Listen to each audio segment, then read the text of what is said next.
wanted to record a message since I'm for about the last month. I've kind of started to use drugs, and kind of what I've realized in the last month is that I kind of was overusing them, in particularly the last maybe 2 weeks.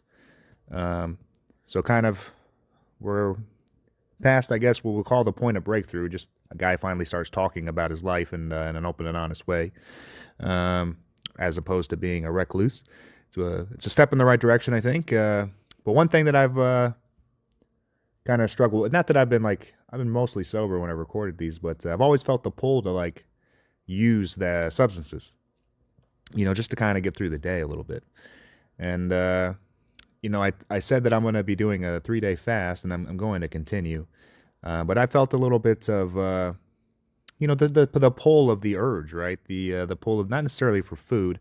I mean, I'm a little hungry. I'm about I don't know the last time I ate. Technically, I guess it would have been sometime before I slept yesterday, and I started a timer as soon as I realized I'm gonna do it. I'm about 11 hours into I guess we'll call it fast, maybe 12 hours in. But also, not taking any drugs since sometime yesterday as well. And I just felt like I wanted to do some, and I wanted to talk about sobriety, and I think its place in your life a little bit, because sobriety. I mean, moments of I suppose temptation more than sobriety, but what it like to deal with a craving, specifically, I guess, a drug craving.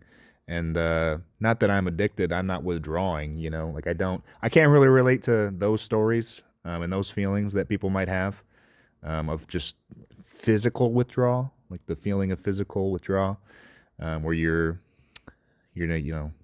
really craving this substance, and getting the substance will get those feelings to kind of subside. I don't really know anything about that, and I don't want to, because that just sounds horrible. Um, so anyway, it's pretty tough to deal with these types of cravings. What I found not helpful, and why I decided I'm going to record a message and talk about this, is that I found myself flipping a coin. And this is something I will do sometimes in my life whenever I'm just kind of I want to make a certain decision, but I also know it's not the right decision for me. So I'll say, go to Google and do a coin flip, and if it lands on tails, then I'll do the thing that I really want to do, which is the worst thing for me. It'd be a simple example. I'm hungry. Let me flip a coin, and if it lands on tails, I'll order pizza. I don't do this really, but this is just an example. Ordering pizza is probably not the thing to do. I should probably just make a meal with the food I have in the fridge. But I'll flip this coin so that I can do the thing that I really want to do, the dirty thing, the thing that's not so great. And that's what I found myself contemplating doing. And I even did flip it, and well, thank the gods that it landed on heads this time, and shut down my philosophy.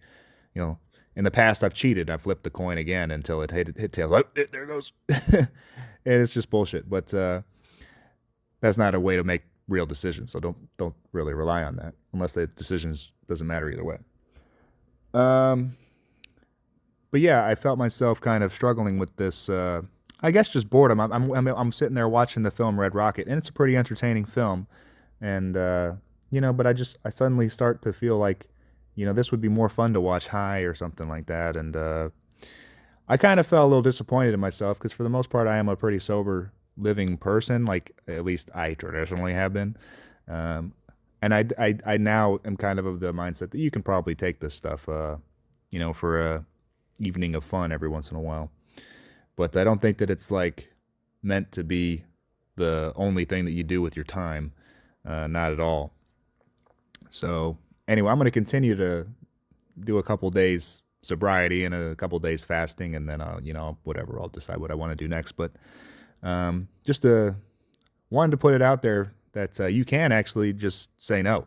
It's very easy to find all the ways to say yes, and saying yes, I don't know. In a way, it kind of feels like once you finally say yes, it's you don't have to worry about it anymore. And saying no, you're always worrying about it. I guess that's probably the problem with addiction, is that it's the absence of a thing, and so you're always thinking about it. And when you finally give in and cave, well, now you don't have to think about it. Now you just have to deal with the guilt and blame of, self blame and self loathing that you're going to have to go through.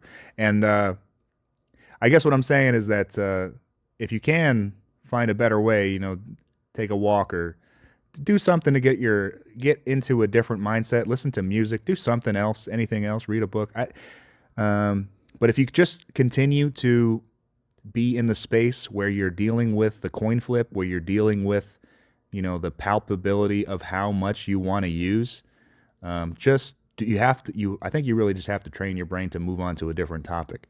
When you lull in, well, if I use it, if I don't use it, if I use it, well, I'm not going to be able to, it's going to be this many hours until it's off of me, and then so, in order to time it right, you're really going to get absorbed in the idea of how am I going to use this substance in order to minimize the impact of this substance, and still let me use it. Um, I think that those thoughts can be overwhelming, and I guess what I'm saying is, overall, try and pivot your mind, find something more interesting to do, and then hopefully you're going to be able to get over that craving. And unfortunately, you're going to have to do it a lot, but that's part of life, and there's no really easy way to do it other than just get it done.